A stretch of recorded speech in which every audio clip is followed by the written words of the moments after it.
Tamil menu சேனலுக்கு உங்கள் அனைவரையும் அன்போடு வரவேற்கிறேன். இன்னைக்கு நம்ம கிச்சன்ல ரொம்ப எளிமையான சிவப்பு பச்சரிசி இடியாப்பமும் ரொம்ப ருசியான மட்டன் சொதியும் தாங்க பண்ண போறோம். எப்படி பண்ணலாம்னு பார்க்கலாம் வாங்க. முதல்ல நம்ம இடியாப்பம் செஞ்சிடலாங்க. அதுக்கு ரெடிமேடான சிவப்பு பச்சரிசி இடியாப்ப மாவு அண்ட் உப்பு தேவையான அளவு. 1 கப் இடியாப்ப பொடி எடுத்துருக்கிறேன் நான். அதை போட்டுட்டு 1 டீஸ்பூன் உப்பு சேர்த்துக்கிறேங்க. சேர்த்துட்டு நல்லா கிளறி விட்டுக்கோங்க. இதில் கொதிக்கிற தண்ணி தாங்க ஆட் பண்ணணும். கொஞ்சம் கொஞ்சமாக கலந்து நல்லா சாஃப்டாக டோ மாதிரி வர வரைக்கும் கொஞ்சம் நிறையவே தண்ணி இழுக்கும் அது. அதனால் கொஞ்சம் கொஞ்சமாக விட்டு விட்டு கிளறிக்கோங்க. கிட்டத்தட்ட ரெடி ஆயிடுச்சுங்க. பார்த்து ரொம்ப சூடாக இருக்கணும். கை போடுறதுக்கு முன்னாடி கவனமாக பார்த்துக்கோங்க. முடிஞ்ச அளவுக்கு கரண்டியை வச்சு டோ மாதிரி பிடிச்சிக்கோங்க. கொஞ்சம் ஆற விட்டுட்டு அப்புறம் கையை வச்சு டோ மாதிரி பண்ணிக்கோங்க. அவ்வளோதாங்க, நல்ல சாஃப்டான ஒரு டோ கன்சிஸ்டன்சி வந்துடுச்சு. இப்போ இடியாப்பம் சுட்டுடலாம். இட்லி சட்டியில் அந்த துணி போடுறதுக்கு முன்னாடி எப்போவுமே கொதிக்கிற தண்ணியில் அந்த இட்லியோ இடியாப்பமோ எது பண்ணுறதுக்கு முன்னாடியும் கொதிக்கிற தண்ணியில் ஒரு நிமிஷம் போட்டு அந்த துணி எடுத்துக்கோங்க. அதுக்கப்புறம் இட்லி தட்டில் அந்த துணியை போட்டு பள்ளம் பண்ணி விட்டுக்கோங்க.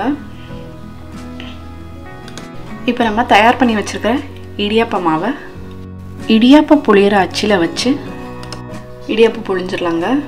நல்லா கீழே மேலே எல்லாம் க்ளோஸ் பண்ணிக்கோங்க. நல்ல ஃபைனான ஹோல்ஸ் இருக்கிற மாதிரியான அச்சு வச்சு இடியாப்பம் சுட்டுக்கோங்க. நீங்கள் அந்த டோ நல்லா சாஃப்டாக இருந்துச்சுன்னா ரொம்ப ஈஸியாக வந்துடுங்க இடியாப்பம் புளியறதுக்கு. அது கொஞ்சம் தண்ணி கம்மியாக அப்படி இருந்ததுன்னா ரொம்ப ஹார்டாக இருக்க மாதிரி இருக்கும். அதுக்கேற்ற மாதிரி தண்ணி அட்ஜஸ்ட் பண்ணிக்கோங்க. அவ்வளோதாங்க, 2 தட்டு புளிஞ்சு இட்லி சட்டிக்குள்ளே வச்சு மூடி ஜஸ்ட் ஒரு 5 to 7 மினிட்ஸில் ரெடி ஆகிடும். இடியாப்பம் இஸ் டன்ங்க. இப்போ மட்டன் சொதி எப்படி பண்ணுறதுன்னு பார்க்கலாம் வாங்க. இதை சொதி பண்ணுறதுக்கு முதல்ல 1/2 மூடி தேங்காய், 1/4 டீஸ்பூன் கசகசை, ஒரு 10 கேஷ்யூ நட்டை ஃபைன் பேஸ்ட்டாக அரைச்சிக்கோங்க. அதுக்கப்புறம் 1/4 கிலோ மட்டன் கொழுப்போடு இருக்குங்க. 2 பெரிய வெங்காயம், 5-6 பச்சை மிளகா, 2 இடித்து வச்சுருக்கிறேன், 1 துண்டு பட்டை, 3 கிராம்பு, 2 ஏலக்காய், 2 டேபிள் ஸ்பூன் இஞ்சி பூண்டு விழுது, 1 தக்காளி, 1 கைப்பிடி அளவு புதினா அண்ட் மல்லி சேர்த்து வீட்டிலே பண்ண கரம் மசாலாங்க இது. சோம்பு, கசகசா, மிளகு, பட்டை, கிராம்பு, ஏலக்காய், தேவையான அளவு உப்பு. ஒரு குக்கர் வச்சுக்கலாங்க. குக்கர் நல்லா சூடானதும் ஒரு 2 டேபிள் ஸ்பூன் எண்ணெய் விட்டுக்கோங்க. நம்ம எடுத்து வச்சுருக்கிற பட்டை, கிராம்பு, ஏலக்காய் எல்லாம் போட்டுக்கோங்க. 2 பெரிய வெங்காயம் நீல வாக்கில் வெட்டினதையும் சேர்த்துக்கோங்க. வெங்காயம் கொஞ்சம் ப்ரௌன் ஆகணுங்க, சாஃப்ட் ஆகணும். அது வரைக்கும் பொறுமையாக நிதானமாக வதக்குங்க. ரொம்ப கம்மி இன்க்ரீடியன்ஸ் வச்சு ரொம்ப டேஸ்டியான ஒரு மட்டன் சொதி தாங்க நம்ம இன்றைக்கி பண்ண போகிறோம். இந்த அளவுக்கு வெங்காயம் வதங்கின பின்ன நம்ம எடுத்து வச்சுக்கிற 2 டேபிள் ஸ்பூன் இஞ்சி பூண்டு விழுது ஆட் பண்ணிவிட்டு ஒரு நிமிஷத்துக்கு நல்லா வதக்கி விட்டுக்கோங்க. எடுத்து வச்சுக்கிற புதினா மல்லி ஆட் பண்ணிக்கலாங்க.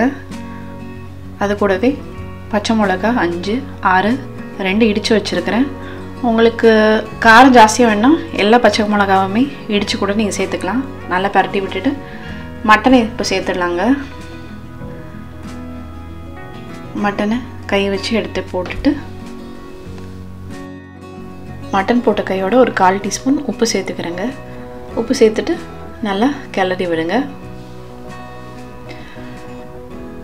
இந்த இடியாப்பத்துக்கு இந்த மட்டன் சொதி ரொம்ப டேஸ்டியாக இருக்குங்க. இது நீங்கள் சிக்கன்லேயும் பண்ணலாம், வெஜிடபிள்ஸ் வச்சு கூட இந்த சொதி பண்ணலாம். ஒரே ஒரு தக்காளி அதையும் கூட போட்டுட்டு நல்லா கிளறி விட்டுக்கோங்க. அவ்வளோதாங்க, ரொம்ப ஈஸியான இந்த ரெசிபியை உங்கள் ஃப்ரெண்ட்ஸ் அண்ட் ஃபேமிலியோட கண்டிப்பாக ஷேர் பண்ணுங்கள். வீட்டிலே அரைச்ச இந்த கரம் மசாலா 1 டீஸ்பூன் சேர்த்துக்கிறேங்க. இதில் சோம்பு, கசகசா, மிளகு, பட்டை, கிராம்பு, ஏலக்காய் இதெல்லாம் தான் இருக்குது. அதையும் போட்டு நல்லா கலந்து விட்டுக்கிறேன். உப்பு கூட கொஞ்சம் போட்டுக்கிறேன். இது தேங்காய் அரைச்ச மிக்ஸி அலசின தண்ணிங்க. நம்ம தேங்காய் இப்போ சேர்க்க போகிறதில்ல, ஜஸ்ட்டு தண்ணி மட்டும் விட்டுட்டு விசில் வச்சு விசில் திறந்ததுக்கு பின்ன தான் தேங்காய் விழுது சேர்க்க போகிறோம். தேங்காய் விட்டு மட்டனை விசில் வச்சிங்கன்னா ஒரு மாதிரி திரிஞ்சு போன மாதிரி ஆகிடும்.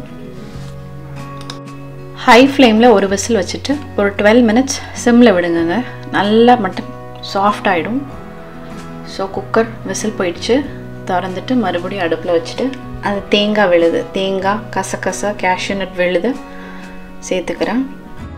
மட்டன் சொதி பார்க்குறதுக்கே பிரமாதமாக இருக்குங்க. சொதின்றதுனால கொஞ்சம் வாட்டரியாக தான் இருக்கும். தண்ணி சேர்த்துருக்கிறதுனால உப்பு கரெக்டாக இருக்கான்னு செக் பண்ணிக்கோங்க.